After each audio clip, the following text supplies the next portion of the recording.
Hey guys, Wallace Dude here, and back with another little talking.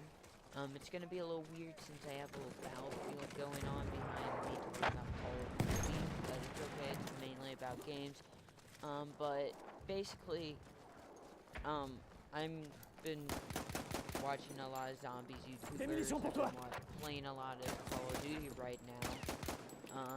And I'm seeing, like, they're coming out with a new Zombies Chronicles, and that is completely overshadowing every zombies thing in um Infinite Warfare Zombies. It just overshadowed all of that. And I think the reason why is it's basically a copy. There's nothing new about it. There's not too much originality with zombies in Spaceland or in Infinite Warfare Zombies. There's not too much, like, in something really amazing that they're really taking a risk on. There isn't a lot of that. There's just not. And I don't know why they didn't. They just decided to take the safe route this time. And that's what I think is really bad.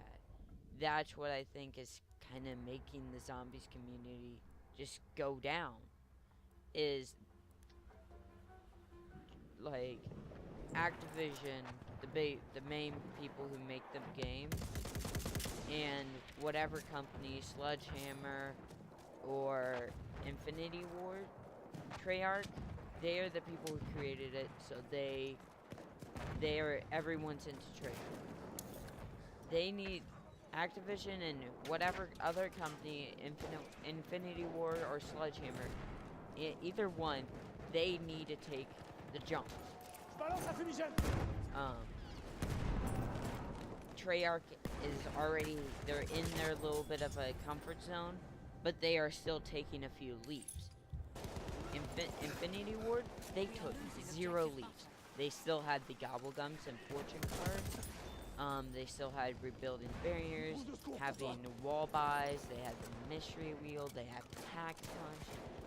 And there were slight variations to where there isn't a clear, like a Gobblegum that gives you all perks, but you can still get all perks.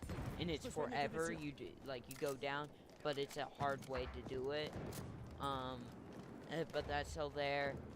You can double pack punch, but you had to finish the main Easter egg on Spaceland, and that's in Call of Duty Zombies. They really took not that many jumps.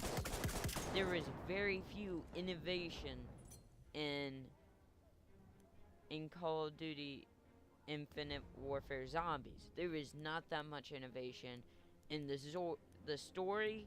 It was an okay-ish story, but it just didn't stick. It just went to, like, it's an okay story. It's not, like, amazing. And I also think the thing about zombies is I think the community likes the little secrets. Like, where, I'm saying like a lot. Basically where you say, like at the ending of Origins, that's what everyone got psyched about, with Call of Duty Black Ops 3. Because they're like, what's going to happen? This is the weirdest ending. It's just like, it was like the biggest cliffhanger in the world. They're like, this is like, what is going on here, basically. And it was very confusing. And then you start off with Shadows of Evil, which gives nothing connected to, no characters are the same. They're not the same characters as the ones in Origins. They weren't the 2.0 characters or whatever. They're completely new characters, and that's kind of threw everyone off. I bet I came in very late, and then there's this big mystery about what is this thing that Richtofen has. We know he got this summoning key, but what is he doing? And then, like, it all adds up to the end. And then we got, at the very end, you got this very predictable story. That's what killed it. Everyone. And then And then Blundell got very secretive. It's like it's gonna last for 18th month, and then that's when DLC 5. That he meant DLC 5, and he meant like, oh, the origin stats are coming back. He meant DLC 5, which is he is very secretive, and he is really good at that. That is what people need to learn. That's what Activision, Sledgehammer, and Infinity Ward need to learn. They need to learn that this community really likes their secret. They like little cliffhangers. And I think if they keep doing that, they need to make the story interesting. And that's what Treyarch did a good job of. They made it so at the end of every single game, like whenever the life cycle of the zombies, like the last DLC came out, you're just waiting there. You're like, what's gonna happen next? You saw at the end of World of War. I'm not gonna count that because they were just getting, that was just fun game modes then. But Black Ops 1, blowing up the moon. Everyone's like, what's gonna happen now? Because you're like, where are you gonna go from there? And then they had, boom, you're the transit crew, and you're on the Earth blown up. And that was amazing. And then Origins, they had that big cliffhanger, and just boom. But then they ended it, and that's what no one liked. Now the thing is, everyone thinks it's ended. No one is thinking, oh, it's still gonna go on. No one knows what's gonna go on. But everyone knows that this is ended.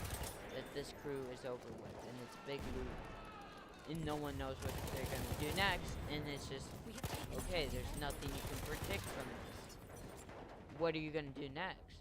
No one knows. There's nothing you could say, there's no way of predicting it, so it just dies. And then Chronicles comes out. And that's what kind of sparked the community again, because now there are more Easter eggs that weren't on the map originally. We have lost objective Charlie. And that's what I think, where they needed, Activision needs to take risks. They can't go with the same game mode, and if they do, they need a good story. They need a good story with little teasers. Nothing like gives away everything, but I think when they revealed Black Ops, they did like storyline. They had a little multiplayer in there because I went back and watched that. And at the very end, they had the tiniest thing that wasn't even from the first map. It was from the second map that you could only get from the season pass, and then you can get later. But it left them confused until the next map came out, and it was a surprise because it was the giant and no one expected it. And that's what I think we are losing objective Duff. Really need to do. And we need to see what's going to happen, because they're going to say it's going to be scary. Let's see what they do, what they mean by scary. A horror. What they mean by the horror. Now I want to talk about the way Battlefield is going. It's very confusing, to be honest. Because they, like, right now, they had, like, a bunch of, like, with Battlefield 1, let's talk about the updates for Battlefield 1. We're looking at the planes and BAA guns. That has been going, like, up and down. They haven't hit a stable point. And then once they think they have it, we think they have it, boom, they add something else. And then it kind of becomes worrisome. But then you also think about other things, and it's just very confusing with the AA gun. I'm not gonna That's very confusing, and I have no idea what to say.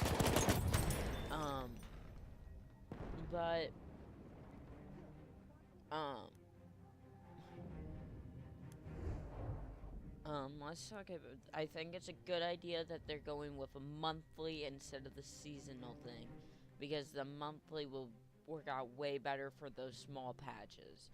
For the big ones, like, yeah, there's gonna be seasonal, but the small ones, like updating how long grenades take, that doesn't, you don't need to wait a really long time. You could get that out like very fast, but you want to add some other things so you just a bunch of small things monthly, which I think that's a really good idea, and that will help fix a lot of the bugs and the feedback that comes back. It will be coming back way faster, and people get to review it way faster. It just goes faster. And now, and then I'm also watching a lot of YouTubers who do mainly Battlefield, and I'm watching Level Cap.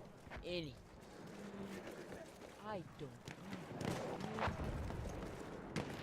He's like everything. Like almost every single video I watch of him is him not liking something. There is something he does not like. I don't know why. he just, there's a lot of things he doesn't like. Now there's just a lot of things. Battlefield, it's very confusing because it's going in an alright direction. It's just, there's no competitive to the game. It's only casual. You can be really good at the game, but then once you get into competitive, it can change. Because the maps are way too big for competitive. Way too big. And there is no way, as a one single person, you can change everything. You could kill a lot of people, but your team could not be good. And there's nothing you can do about that. You can't change the game.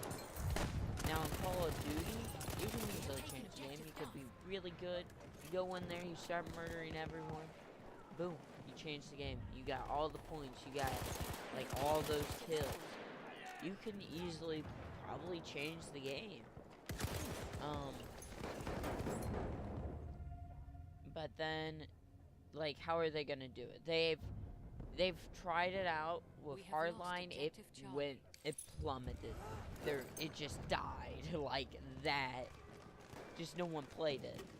Plus, Hardline wasn't that well received anyway, so that just hurt the competitive on.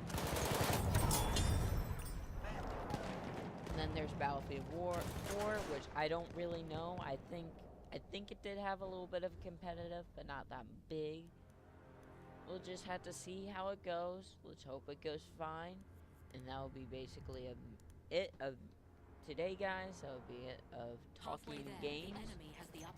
So next time I'll probably be talking about Advanced Warfare because I'm hoping to get that. And I'm probably gonna start doing some live streams. That will be it. We have taken objective butter.